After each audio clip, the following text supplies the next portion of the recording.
श्री विजयपुरम के भारतीय प्राणी सर्वेक्षण के सभागार में association of domestic tour operators of India और national growth committee for chapters के संयुक्त तत्वाधान में आज पर्यटन उद्योग के हितधारकों के लिए विधि एवं साइबर जागरूकता संगोष्ठी आयोजित की गई। यह संगोष्ठी पर्यटन क्षेत्र से जुड़े लोगों को जागरूक करने का एक अनूठा प्रयास था। संगोष्ठी की शुरुआत पारंपरिक दीप प्रज्वलन के साथ हुई। इस मौके पर दक्षिण अंडमान के वरिष्ठ पुलिस अधीक्षक मनोज कुमार मीणा मुख्य अतिथि थे। कार्यक्रम में भारत पर्यटन के सहायक निदेशक वेल मुरुगन और पब्लिक प्रोसिक्यूटर एडवोकेट महेश्वर लाल भी मौजूद रहे।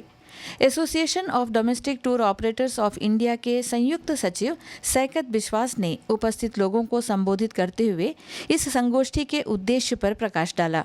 So we should be very much aware before doing any kind of online transactions. ठीक है, ये साइबर क्राइम के बारे में दिनेश जी हमको बताएंगे। तो एक तो ये हो गया, एंड दूसरा सेकंड एक जो हमारे यहाँ पे बहुत सारा हम tour operators tourism stakeholders के साथ प्रॉब्लम होता है, दैट इज़ लीगली हमारा क्या राइट्स है। टूरिस्ट को पता होता है उनका क्या राइट्स है, ठीक है। वो आते हैं, अगर आपके सर्विस में कोई कमी हुआ, गूगल रिव्यू ख़राब कर दिया, आपको लेके थाना चले गए, एंड क्या है, अतिथि देवो भव जैसे हमारा स्लोगन है, और हम लोग भी है ना, गेस्ट को फर्स्ट प्रायोरिटी देते। Same is with our Andaman administration हो या पुलिस डिपार्टमेंट हो, तो गेस्ट को पूरी तरीके से यहाँ पे लीगल एड मिलता है। But we as travel agents, अगर हमारे साथ में कोई फ्रॉड होता है तो हमारे क्या लीगल राइट्स है, ये हमको जानना ज़रूरी है।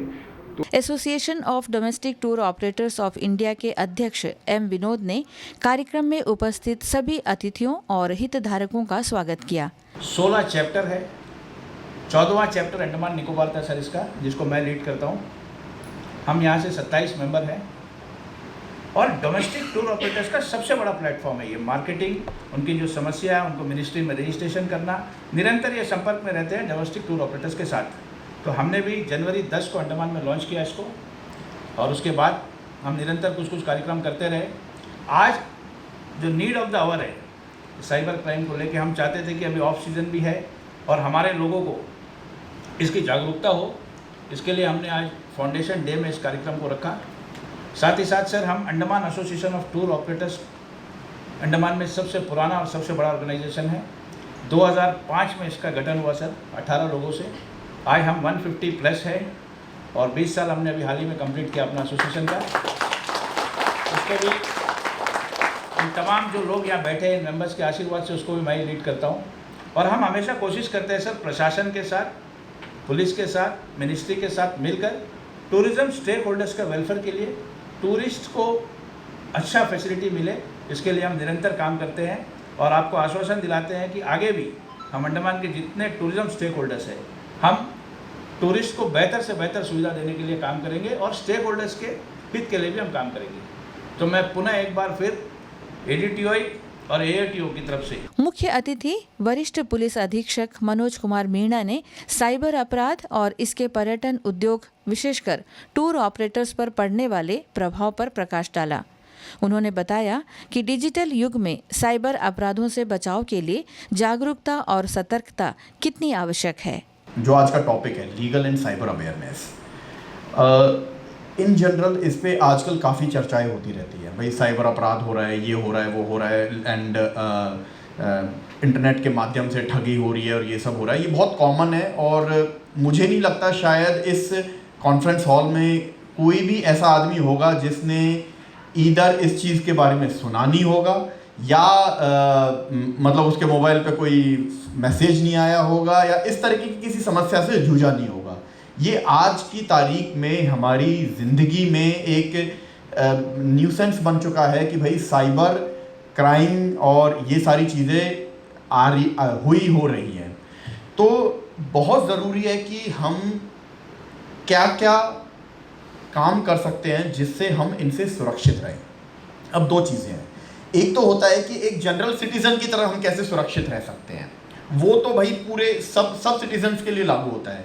लेकिन मैं जो बात करना चाहूँगा वो मैं स्पेसिफिकली आप एज अ बिजनेस ओनर, क्योंकि आप सब धंधा चला रहे हैं, आप सब बिजनेस चला रहे हैं, आप सबको क्या चीज़ों का ध्यान रखना है ताकि आपकी बिजनेस अच्छे से चल सके, और जो और भी ज़्यादा ज़रूरी है, अंडमान का जो इमेज है वो ख़राब ना हो, क्योंकि at the end of the day हम सब एक ही नाव में तैर रहे हैं। अगर वो नाव डूबती है तो हम सब डूबते हैं। तो हमें थोड़ा बहुत उस नाव के बारे में भी सोचना है। हमें ये भी सोचना है कि किस तरीके से अंडमान का टूरिज्म बढ़ सकता है। इंडिया में बहुत सारी टूरिस्ट प्लेसेस है। आजकल सोशल मीडिया के ज़माने में हर टूरिस्ट प्लेस की ना एक इमेज बनना चालू हो जाती है। इमेज कैसे बनती है? आजकल इंस्टाग्राम पे जो रील्स डालेंगे, अगर 50 रील एक ही तरीके की बन रही है एक जगह, उससे इमेज बनती है उस जगह की। मैं आपको एक बहुत छोटा सा एग्जांपल देता हूँ। एक फॉरेन टूरिस्ट आया था, उसने अंडमान को क्रोकोडाइल आइलैंड बोल दिया था, उससे इमेज बनी। वो सही है गलत है कोई चेक करने नहीं आ रहा। किसी को टाइम नहीं है, ना किसी के पास रिसोर्सेज हैं कि वो पता करे कि एक्चुअली ये सही चीज़ है या गलत चीज़ है। बट जो नेट पे चल रहा है, दुनिया आजकल उसको सही मानती है। इससे हमें क्या सीख मिलती है? इससे ये सीख मिलती है कि हम हमारे जो सेंसेस हैं उनको ओपन रखें कि भाई नेट पे क्या चल रहा है क्या नहीं चल रहा। अब इसमें 2-3 चीज़ें हो सकती हैं। सपोज आप देखते हो कि अरे अंडमान के बारे में, ये मैं पहले एक बार पूरे अंडमान के बारे में बात करूंगा, फिर मैं आपके स्पेसिफिक बिजनेस के बारे में बात करूंगा। सपोज आता है कि भाई अंडमान के बारे में किसी ने कुछ डाल दिया है जो सही नहीं है, या सही भी है तो उसको इस तरीके से डाला हुआ है कि उसका कुछ मतलब अलग निकल रहा है। जैसे फॉर एग्जांपल एलिफेंटा बीच में अभी थोड़े दिन पहले वो बेबी क्रोकोडाइल दिखा था, बहुत चला था वो इंटरनेट पे। एक तरीके से देखा जाए तो हमारे जो बोट ऑपरेटर्स थे, जो वहाँ प्राइवेट टूर ऑपरेटर्स थे, उन्होंने ही सतर्क किया था। बाद में फिर एडमिनिस्ट्रेशन ने इन्वॉल्व होके एंड उस पर लीगल कार्रवाई की थी। बट जो फर्स्ट इंफॉर्मेशन हमें आई थी वो हमें उधर से ही आई थी। अब इस चीज़ को 50 तरीके होते हैं दिखाने के, और किस तरीके से दिखाई जा रही है उससे फ़र्क पड़ता है कि हमारे इन द्वीपों की क्या इमेज बनती है पूरे भारत में, और जिससे टूरिज्म पे इफ़ेक्ट होता है। अब सपोज आप में से कोई भी है, या आप सब सोशल मीडिया पे होंगे, आपके एम्प्लॉयज़ सोशल मीडिया पे होते हैं, सपोज आप 50 व्हाट्सएप ग्रुप्स में एडेड होंगे। सपोज वहाँ पे कोई शॉट आ जाता है, कोई रील आ जाती है ये कहते हुए कि भाई यहाँ पे तो बड़ा डर है जी, यहाँ पे तो पानी में पैर नहीं रख सकते, अंडमान आने की कोई ज़रूरत नहीं है, कोई फ़ायदा नहीं है, 50,000 रुपये लगा के आप आओगे और यहाँ तो आप स्विमिंग भी नहीं कर पाओगे। ठीक है, इस तरीके से सपोज कोई डाल देता है। अब आपके पास क्या तरीका है इसको काउंटर करने का, तो मैं उसी चीज़ पे बात करने आया हूँ। 2-3 तरीके होते हैं काउंटर करने के। सबसे पहले, सोशल मीडिया पे आजकल सरकारी एजेंसीज भी अवेलेबल हैं। पुलिस डिपार्टमेंट का सोशल मीडिया हैंडल होता है, टूरिज्म डिपार्टमेंट का सोशल मीडिया हैंडल होता है। ये सोशल मीडिया हैंडल्स वेरीफाइड होते हैं, और आज भी अगर police department suppose social media पे कुछ डालता है तो उसको सच माना जाता है। ये माना जाता है कि भाई ये चीज़ क्लैरिफिकेशन के लिए डाली हुई है। सपोज आपको इस तरीके की कोई भ्रमित करने वाली रील या वो सोशल मीडिया पे कोई मैसेज या इस तरीके से आता है, आप तुरंत हमें बताइए। हम उसको इधर हमारे हैंडल से बोलेंगे कि ये गलत है, या फिर सपोज हम टूरिज्म डिपार्टमेंट से टाई अप कर लेंगे, टूरिज्म डिपार्टमेंट अपने हैंडल से बोलेगा कि ये गलत है, असली चीज़ ये है। उससे बहुत ज़्यादा फर्क पड़ता है। आजकल ट्विटर को, जिसको एक्स भी बोलते हैं, उसमें एक फीचर होता है community notes. Basically fact checking मतलब, क्योंकि सोशल मीडिया पे तो कोई कुछ भी बोल सकता है, कैसे पता लगेगा क्या चीज़ सही है क्या चीज़ गलत है?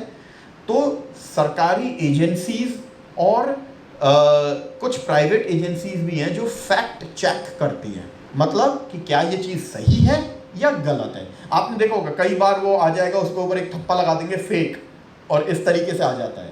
ये फैक्ट चेकिंग एजेंसीज होती हैं जो ये काम करती हैं। अगर टूरिज्म से रिलेटेड या ऐसी कोई भी चीज़ जिससे आपके बिजनेस को नुकसान पहुंच सकता है, और आपको पता है कि ये चीज़ सही नहीं है, आपके नोटिस में आती है, आप पुलिस को बताइए, ठीक है, पुलिस आपकी मदद करेगी। तो आप वो चीज़ दिमाग से हटा दीजिए कि पुलिस सिर्फ एफआईआर करती है। वो एक हमारा 90% काम वही है कि कोई भी ऑफेंस होगा हम उसको एफआईआर करेंगे, उसको इन्वेस्टिगेट करेंगे, चार्जशीट होगा एंड देन माननीय अदालत में उसका न्याय होगा उस चीज़ के ऊपर। लेकिन अगर इस तरीके की कोई चीज़ आती है, क्योंकि र्यूमर्स अगर फैलती हैं तो उनको कंट्रोल करना भी हमारा ही काम है। तो ये एज एसएसपी मैं आपसे बोलना चाहूँगा कि अगर कोई भी ऐसी चीज़ आती है, आपके पास बहुत सारे ऑप्शंस होंगे। इधर आप पुलिस को डायरेक्टली मैसेज करके बता दीजिए, या पुलिस के जो हैंडल्स हैं, जो ट्विटर हैंडल है, उसको टैग कर दीजिए इसमें कि सर इज दिस ट्रू। हम उस चीज़ को फैक्ट चेक करके ऑथेंटिक इंफॉर्मेशन नेट पे डालेंगे ताकि हमारे इन द्वीपों का कोई इमेज खराब ना हो। तो ये मैं पहली चीज़ आपको बताना चाह रहा था। सिमिलरली मैं कम्युनिटी नोट्स की बात कर रहा था। एक्स पे, ट्विटर पे आप में से रजिस्टर्ड हो सकते हैं, एसोसिएशन भी अपने आप को मतलब एसोसिएशन का ट्विटर हैंडल होगा, रजिस्टर करा सकती है। अगर कोई चीज़ गलत है तो आप उसमें कम्युनिटी नोट्स ऐड कर सकते हैं कि ये चीज़ गलत है। तो वो जहाँ भी जो भी शेयर करेगा ना, उसके नीचे वो लिखा जाएगा कि ये जो ऊपर बोल रहा है ना, ये गलत है। और ये फैक्ट है कि एक बार कम्युनिटी नोट या कोई भी किसी चीज़ को फैक्ट चेक कर लिया जाता है तो लोग एकदम से उसको नहीं मानते। फिर अब काफ़ी बार ये सारी चीज़ें बिजनेस में राइवल्स नुकसान पहुंचाने के लिए भी गलत काम कर सकते हैं। तो इन जनरल अगर कोई ऐसी चीज़ की जाती है जिससे आपको लगता है कि ये मेरे बिजनेस को टारगेट किया गया है, मेरे कंपटीटर ने, ताकि मुझे नुकसान पहुंचे, ये रील्स वीडियो डालना हो सकता है, ये ट्रिप एडवाइज़र पे रिव्यू डालना हो सकता है, ये गूगल रिव्यूज़ में रिव्यू डालना हो सकता है। बहुत सारी चीज़ें होती है जो आजकल यूज़ होती हैं, ऐसा नहीं है नहीं होती, अंडमान में भी होती है। अगर ऐसी कोई चीज़ होती है आप हमारे नोटिस में लाइए। हमारे पास लीगल पावर है कि हम उसको निकलवा सकते हैं। हम गूगल को बोल सकते हैं कि हटाओ इसको, हम ट्रिप एडवाइज़र को बोल सकते हैं कि हटाओ इसको। अगर वो गलत है तो, अगर वो सच है तो हम कुछ नहीं कर सकते उसमें। लेकिन अगर कोई इस तरीके से गलत आपके बिजनेस के बारे में कह रहा है, आप पुलिस को अप्रोच कीजिए, पुलिस आपकी मदद करेगी उसमें। अगर कोई कोई अकाउंट है जो लगातार इसी तरीके से कर रहा है या किसी के पैसे देने पे ऐसे काम कर रहा है, तो हम उसके खिलाफ एफआईआर और वो सब भी करेंगे। तो आपके पास लीगल काफ़ी तरीके हैं इन सब को डील करने के लिए।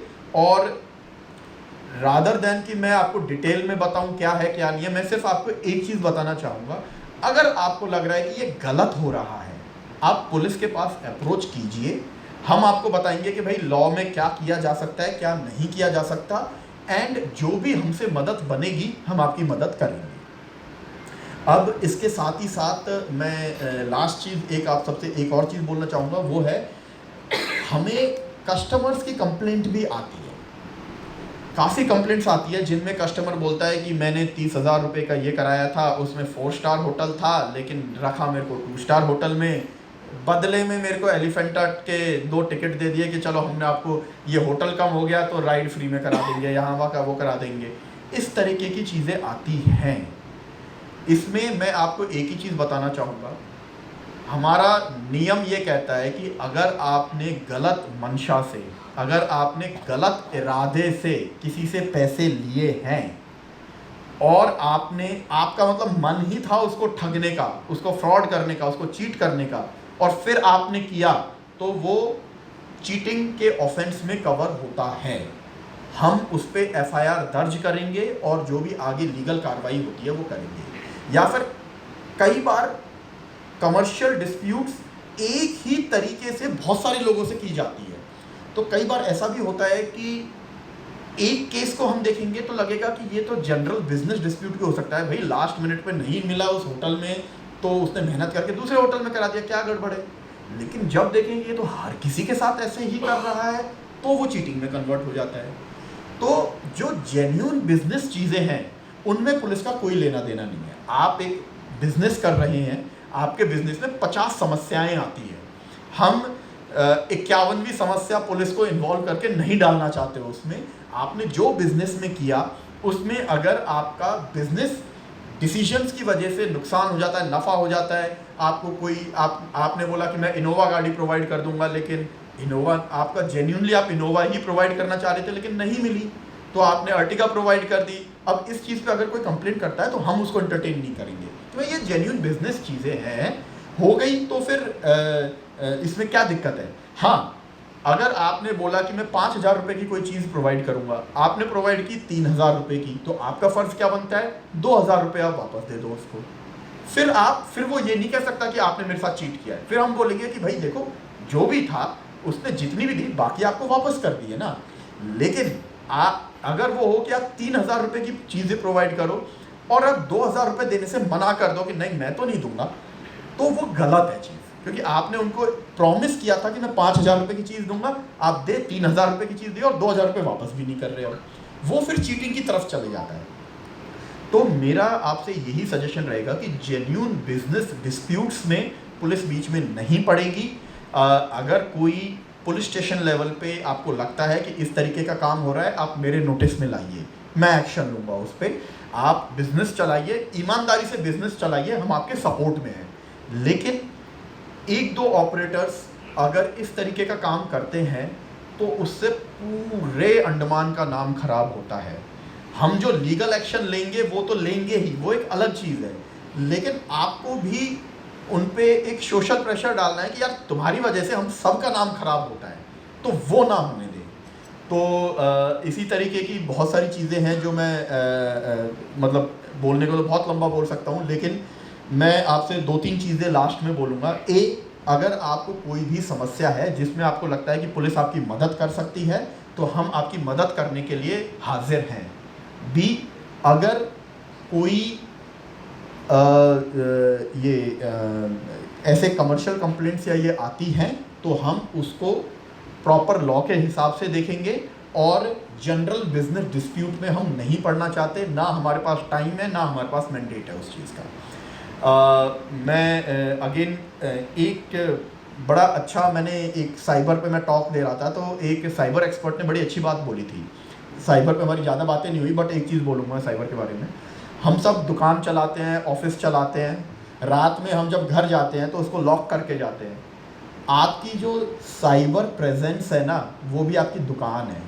क्या आप उसको अनलॉक करके छोड़ोगे? नहीं छोड़ोगे। आप आपकी दुकान को लॉक करके जाते हो तो आपकी जो ऑनलाइन दुकान है, जो आपने इंटरनेट पे दुकान खोल रखी है, उसको भी लॉक करके जाना है। इसका मतलब क्या है? उसमें आपको सतर्क रहना है। आपका जो एम्प्लॉई है, जो कंप्यूटर संभाल रहा है, उसको सतर्क रखना है। किसी कस्टमर ने बोला कि ये लिंक है, इस पे क्लिक कर दो, इससे मैं पेमेंट कर दूंगा, अरे नहीं हो रहा, आप मेरे को 1 रुपये दे के देखना कि हो रहा है कि नहीं। इस तरीके की काफ़ी साइबर फ्रॉड्स होते हैं। जो चीज़ आपको कॉमन सेंस में समझ में ना आए, हम सब बिजनेस करते हैं, हम सब की कॉमन सेंस ना एक नॉर्मल सिटीजन से ऊपर होती है, क्योंकि हम पब्लिक डीलिंग करते हैं। जो चीज़ आपको लगे ना कि यार ये समझ में नहीं आ रही, ये चीज़ कॉमन सेंस से लग नहीं रहा, उस चीज़ पे डबल सतर्क हो जाओ, क्योंकि उसमें फ्रॉड होने के चांसेस ज़्यादा हैं। मैं आज की तारीख में आपको 50 तरीके बता दूं कि इस तरीके से फ्रॉड होता है। वो जो साइबर फ्रॉडस्टर है ना, वो 100 तरीके नए निकाल लेंगे। तो तरीका एक ही है फ्रॉड से बचने का, वो है कि अपना दिमाग यूज़ करो, और जहां आपको दिमाग में 1% डाउट आ रहा है ना कि यार ये तो पता नहीं अजीब सा लग रहा है, उसमें सतर्क हो जाओ, वो हो सकता है फ्रॉड। तो मैं बस इतनी सी बात बोलूँगा साइबर फ्रॉड पे, यही चीज़ आपको दिमाग में रखनी है। और सिंपल बातें होती हैं, किसी भी लिंक पे क्लिक नहीं करना है, किसी भी अननोन ईमेल आती है, किसी को पैसे देने हैं, किसी की, तो उसमें थोड़ा सतर्क रहें। बाकी जो भी होता है, हमारी साइबर पूरी एक साइबर पुलिस स्टेशन है यहाँ पे CID में, तो उसमें आप कभी भी आके आपकी कोई भी समस्या है तो हमको बता सकते हैं। 1930 जो हमारा साइबर फ्रॉड का नंबर है, 1930, आपको कुछ याद नहीं रखना, 1930 याद रखना है बस। उस पे जब आप फ़ोन करके बताते हो, और NCRP है, national cyber crime reporting portal, आप गूगल पे ना साइबर क्राइम रिपोर्टिंग पोर्टल डाल देना, आ जाएगा, NCRP का आ जाएगा। उस पर जब आप रिपोर्ट करते हो तो आप जो ट्रांजैक्शन नंबर भरते हो ना, अगर जिसने किसी से साइबर फ्रॉड किया है, सपोज 50,000 रुपये ले लिए साइबर फ्रॉड करके, तो किसी अकाउंट में गए होंगे, उस अकाउंट से वो किसी दूसरे अकाउंट में भेजेगा उसको निकालने के लिए पैसे। अगर आपने टाइम पे रिपोर्ट कर दिया तो बैंक उसको फ्रीज कर देती है, फ्रीज करके फिर हम आपको दिलवा देते हैं वो पैसे, तो आपका नुकसान नहीं होता है। लेकिन इसमें सबसे इम्पॉर्टेंट बात है टाइम पे रिपोर्ट करना, डिले नहीं करना है। एक चीज़ दिमाग में याद रखना, साइबर फ्रॉड चलो आपने पूरी कोशिश कर ली, हो गया, फिर भी गलती से हो गया, गलती हर किसी से होती है, हो गया, होते ही रिपोर्ट करना है।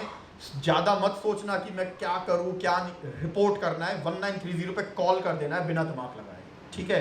जितना जल्दी रिपोर्ट करोगे उतने ज़्यादा चांसेस हैं कि वो बैंक अकाउंट फ्रीज हो जाएगा, आपको पैसे वापस मिल जाएंगे। कुछ भी हो जाए जल्दी रिपोर्ट करो, एक बस यही चीज़ दिमाग में रखो।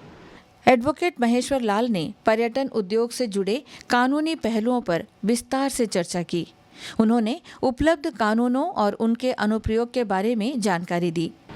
आज की तारीख में लीगली भी सभी अवेयर हैं, अपने राइट्स को जानना ज़रूरी है।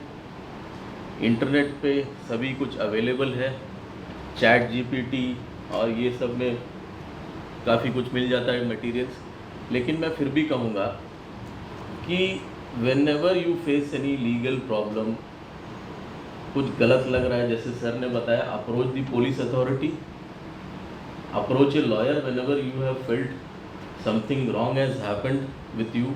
यह संगोष्ठी न केवल जानकारी का आदान प्रदान करने का मंच था, बल्कि पर्यटन उद्योग को और अधिक सुरक्षित, पारदर्शी और पेशेवर बनाने की दिशा में एक महत्वपूर्ण कदम भी साबित हुआ। उपस्थित हितधारकों ने इस आयोजन को एक सकारात्मक पहल बताया और भविष्य में ऐसे और कार्यक्रमों की आवश्यकता पर जोर दिया।